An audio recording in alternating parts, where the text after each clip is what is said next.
Assalamualaikum warahmatullahi wabarakatuh. Apa kabar kalian semua? Semoga kalian semua dalam keadaan sehat walafiat dan dijauhkan dari segala mara bahaya. Oke, di video perdana Juraid Misteri ini sekarang saya ditemani oleh Kang Dede, yaitu ahli dalam pengobatan. Saya akan bertanya kepada Kang Dede bagaimana sih sejarah Kang Dede hingga bisa menjadi ahli pengobatan no medis. Ini ceritanya. Bagaimana sih proses awal hingga Kang Dede bisa mengobati pasien no medis? Ya, pertama-tama saya ucapkan Assalamualaikum warahmatullahi wabarakatuh. Yang saya ceritakan dari awal saya bisa jadi begini karena dari kecil, saya dari umur belasan tahun udah istilahnya ada keganjilan-keganjilan. Oh, jadi dari umur belasan tahun itu udah ada keganjilan ya? Keganjilan, bisa lihat makhluk halus gitu. Cenderung istilahnya sering lihat gitu. Terus menginjak masa tahun ke tahun kedewasaan itu, jadi situlah saya berguru, pindah guru ini, guru itu, ya guru spiritual gitu. Sampai-sampai ya intinya jadi peka, saya punya kebatinan. Terus di samping itu terus menerus saya berguru sampai-sampai saya terjadilah sakit. Oh, jadi prosesnya Kang Dede itu sakit dulu sampai sakit itu sakit yang nggak wajar, sampai sakit yang nggak wajar itu dari umur ya udah punya anak istri, ada ke belakang mungkin 10 tahun belakang. Yang sakit nggak wajarnya itu tadinya biasa sakit kepala. Awalnya sakit kepala. Sampai saya ke istri saya, tolong beliin obat. Biasa jarang minum obat, sampai saya nawar beliin obat, kerokin badan gitu, tetap aja tidak sembuh gitu. Pas istri saya bawa saya ke rumah sakit, nginep 7 hari di rumah sakit, sama dokter divonis nggak ada apa-apa. Sudah pulang sampai terus-terusan sakit, sampai makan nggak masuk, minum nggak masuk, ya saya kesurupan, kerasukan makhluk. Yang makhluk itu maaf kata ya berkelas king jin. Jadi bukan kelas bawah, ecek-ecek ya. Di situ sampai saya minta kopi tiap hari, minum kopi, nggak makan itu. Jadi makanan udah nggak masuk, makanan udah nggak masuk. Ngopi ngerokok, rokok garam merah, kopi hitam, terus ya gila itu. Kang Dede sempat gila juga? Sempat gila itu, ngawur, gila. Masuk kerasukan ini, masuk siluman harimau, masuk king jin gitu. Yang disebut namanya king jin itu yang sebesar tingginya itu 12 meter. Waduh, 12 meter bertanduk merah. Oh, jadi kayak di film-film itu ya, bentukannya seperti itu aslinya. Itu istilahnya pengakuan saya dengan real yang nyata. Demi Allah saya sampai istilahnya. Sesudah itu dari singkat waktunya, bulan ke bulan, tahun ke tahun, sampai 5 tahun saya sakit menderita. Ya di situ banyak paranormal yang mengobatin saya, sampai paranormal tidak ada yang bisa menyembuhkan.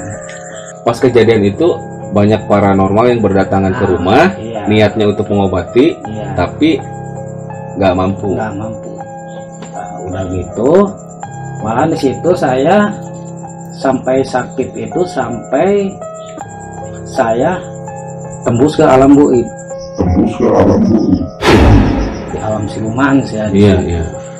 Nah, berarti Kang Dede itu kan masuk ke alam gaib, alam siluman. Itu alamnya kalau boleh tahu kayak kita seperti ini gimana? Sebagian ada yang seperti kita, seperti manusia, ada pohon, ada ini. Sebagian ada yang di pegunungan hutan, di gua-gua gitu. Ya penunggunya ya istilahnya tinggi besar, rambut gimbal, nggak pakai baju, celana cuman celana seperti karung kadut gitu. Ya yang rajanya itu ya namanya ya si King Jin itu. King Jin itu merinding. Sesudah itu hari ke hari, bulan ke bulan, sampai tahun ke tahun, sampai saya terus kerasukan. Oh jadi Kang Dede itu kerasukannya lama juga ya? Lama. Saya menderita penyakit yang nggak wajar ini untuk bisa sekarang ini dikarenakan jalannya kerasukan terus-terusan, bukan kerasukan hari ke hari, tapi itu tidak menit per menit, tapi detik per detik. Wow. Terus-terusan. Sampai-sampai makan tidak masuk, yang masuk ke mulut saya itu cuman kopi sama rokok garam merah, kopi hitam. Itu sehari habis 2 gantung, 3 gantung, sampai kopi panas juga langsung diminum dari air termos itu. Terus di situ saya ngejadiin terus, ya ngejadiin seperti karakternya si King Jin itu yang tinggi besar, sampai ngamuk, sampai apa gitu. Tidak lama kemudian dari sakit kerasukan adalah 2 bulan, disitulah pada berdatangan leluhur saya. Jadi mungkin kalau dari pemikiran saya mungkin itu prosesnya kali ya. Iya. Jadi sesudah Kang Dede lulus dari proses itu, datanglah karuhun-karuhun Kang Dede itu. Karuhun saya, yang karuhun saya itu yang ada di Panjalu, Ciamis. Nah, kalau wujud itunya dia macan putih. Macan putih berdua itu. Macan putih itu sampai dia datang ke saya, sampai dia menasehati ke saya, malahan dia sampai menolong, sampai masuk ke badan saya, sampai berantem sama si King Jin itu. Terus-terusan ya menasehati saya, pokoknya yang sabar cucuku. Oh jadi nasihatnya yang sabar cucuku. Andai kata kamu bisa melawan si King Jin itu sampai kamu kegilaan kamu berhasil kamu lewati, insya Allah kamu bakal jadi orang normal, orang bisa. Iya. Tapi kalau andai kata kamu nggak kuat, kamu antara mati dan gila. Nggak mati kamu pasti gila. Kalau nggak lulus bisa mati atau gila. Nah makanya terus saya bertanya, ini siapa? Ini yang buyut kamu yang dari Panjalu. Dia mengatasnamakan yang buyut Awang Nurhawang, anaknya yang macan putih itu, ya bapaknya sama juga, bapaknya Kiai Haji Raden Mardija yang di Panjalu. Nah, kalau dia berbentuk manusianya ya dia berjubah bodas, tinggi besar, ya bersih. Terus menerus saya istilahnya kerasukan, tidak ada hentinya sampai tidak tidur selama sakit itu. Sampai-sampai di situ kebatinan saya, ketajaman mata saya, telinga saya sampai bisa mendengar, bisa melihat. Nah, balik lagi nih, kan katanya tadi Kang Dede banyak paranormal yang berdatangan. Itu sampai tidak mampu seperti itu karena apa tuh Kang? Nah, karena sakitnya nggak wajar itu, satu emang istilahnya ada kerasukan yang namanya King itu, mungkin saya mau istilahnya mau dibunuh, mau mati secara itunya ya, secara logika ya, logikanya. Nah, terus di situ kan saya ditongton, ditungguin sama sekampung itu kan. Sampai-sampai saya kan mau kabur di situ. Yang mau kabur itu ya si itunya, si Jinnya itu. Oh jadi posisi itu Kang Dede tidak sadar sama sekali? Sadar.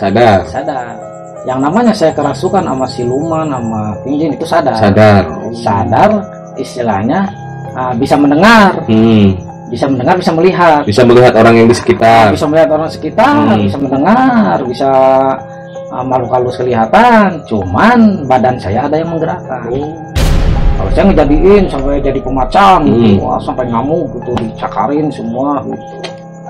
Terus ya intinya sampai-sampai kan paranormal yang ada bawa tetangga yang mengobatin saya, sampai dia kalah. Karena mungkin levelnya udah level tinggi. Gitu. Mungkin karena paranormal itu kan bisa melihat ini udah bukan tandingan saya mungkin. Sampai balik lagi ke yang buyut saya, sampai dia ngomong ke saya, kalau kamu nggak bakalan istilahnya bisa sembuh sama siapa aja. Ntar juga bisa sembuh sendiri. Terus saya gimana terus-terusan gini istilahnya, ya kamu sabar aja, kalau udah melewati masa sakit kamu istilahnya insya Allah di situ istilahnya bakal ada hikmahnya. Kemudian saya pasrah kepada Allah SWT, sampai saya ya Allah mau meninggal malam ini, mau besok, mau lusa, saya udah ikhlas. Jadi benar-benar di saat itu Kang Dede itu benar-benar udah pasrah nyerahin semuanya kepada Allah ya. Pasrah. Bukannya berarti istilahnya saya putus harapan gitu, cuman segala sesuatu tetap balik lagi kepada yang menciptakan, kepada Allah SWT. Setelah itu gimana Kang? Ya setelah itu terus hari ke hari, bulan ke bulan, tahun ke tahun, sampai kejadian saya kerasukan, tidak berhenti-henti. Udah sampai titik puncak, saya di situ bisa mengobati, punya getaran-getaran dari energi tangan gitu, bisa menarik makhluk. Ya disitulah mertua saya menyarankan lagi ke saya mau cari paranormal lagi. Pas di situ kata saya, ditantang sama saya, silakan Pak cari, tapi jangan tanggung, yang sakti. Jadi jangan tanggung-tanggung nyarinya ya. Yang sakti benar-benar bisa mengalahkan saya. Nah udah situ terus mertua saya datang, ya bawa paranormal, ya itu ya guru saya sendiri. Di situ guru saya sendiri, sampai si King Jini itu menyamar menjadi Uyut Prabu Sriwangi, yang tinggi besar itu 12 meter itu, merah bertanduk matanya gitu, sampai saya menjadi gitu, sampai istilahnya melebihi si badan itu sampai notos gitu, sampai tok.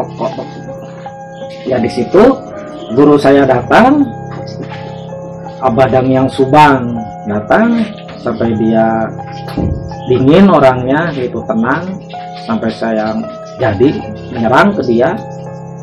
Ya di situ saya kalah, sampai saya sama dia di itu. Leluhur saya pada datangan, langsung nitipin ke guru saya. Ya di situ terus alhamdulillah saya bisa punya kuncinya. Yang tadinya kemasukan terus, ya alhamdulillah sekarang mah ya hikmahnya bisa gini. Oh jadi setelah proses itu alhamdulillah Kang Dede ini bisa kayak mengontrol diri ya. Iya. Jadi kayak udah bisa ngontrol lah gitu. Iya. Nah Kang Dede, saya mau nanya nih, berarti dari proses itu Kang Dede akhirnya sudah bisa mengobati. Selama Kang Dede mengobati, ada nggak pengobatan yang benar-benar paling susah, paling rumit si pasiennya? Ya untuk secara normalisasinya logikanya emang istilahnya pada sulit semua ya istilahnya. Yang macam-macam makhluk yang pasien yang ada tembakan dari makhluk seperti genderuwo, buta hijau, ya sejenis jin, siluman ular gitu. Tapi bagi saya tidak ada yang berat sedikit pun. Karena segala sesuatu juga yang bisa menyembuhkan karena Allah. Atas izin Allah saya. Berarti Kang Dede bisa melihat hal seperti itu dong? Bisa. Makhluk-makhluk seperti bisa. Bisa. Itu bentuk-bentukannya gimana sih? Ya bentuk-bentukannya ya seperti contoh kecil dari film-film ya, seperti jin gitu, yang jelas namanya jin itu nominalnya istilahnya bertanduk gitu. Tinggi besar ya? Iya, tinggi besar seperti genderuwo, buta hijau, kuntilanak, pocong, semuanya itu istilahnya gambarannya dari TV sama gitu. Setelah pengobatan, apakah ada serangan ke Kang Dede? Jelas, serangan ada. Setiap pasien yang datang, yang berobat, penyakit tidak wajar, penyakit kiriman, penyakit istilahnya ada istilahnya ya makhluk yang di rumahnya gitu, dia ikut ke rumah. Itu ada serangan. Kayak nggak nerima. Iya, ada serangan. Istilahnya sampai ya tadi kan saya tetap yang namanya tidak ada berat bagi saya. Tidak ada itu. Karena atas izin Allah saya meminta kepada Allah. Semua juga alhamdulillah gitu. Sampai sekarang gitu. Alhamdulillah ya. Kang Dede ini dari awal Kang Dede ngobatin pasien udah berapa pasien tuh yang Kang Dede obati? Ya kalau diingat-ingat, dihitung udah nggak terhitung. Saya ikhlas dulu, tidak dihitung-hitung, tidak ditulis ada agenda yang orang mana. Oh iya. Soalnya saya nolong ikhlas karena Allah gitu. Kang Dede kan setelah mengobati katanya suka ada serangan. Itu gimana cara Kang Dede antisipasi dengan serangan itu? Ya pokoknya kalau udah mengobati itu pasti jelas ada serangan. Ya kita sedia payung sebelum hujan. Ya intinya kita langsung zikir, langsung siap-siap. Terutama ya saya terus terang kepada Allah langsung. Berarti nggak mudah ya. Berarti dari pihak yang Kang Dede obatin udah beres sampai sembuh, cuman Kang Dede harus siap dengan serangan itu ya. Kirain pas sudah ngobatin itu ya udah beres, ternyata enggak ya. Enggak. Nah, jadi teman-teman seperti itu. Jadi banyak hal yang tadinya kita nggak tahu, dan akhirnya sekarang saya pribadi pun jadi tahu ternyata seperti itu. Cukup sampai di sini dulu video kali ini. Nantikan video-video selanjutnya. Nanti akan ada video-video dari Kang Dede, dari mulai video pengobatan ya Kang, terus kayak video kayak penelusuran. Oke Kang Dede, terima kasih ya. Ya sama-sama. Wassalamualaikum warahmatullahi wabarakatuh. Tetap di Juraid Misteri.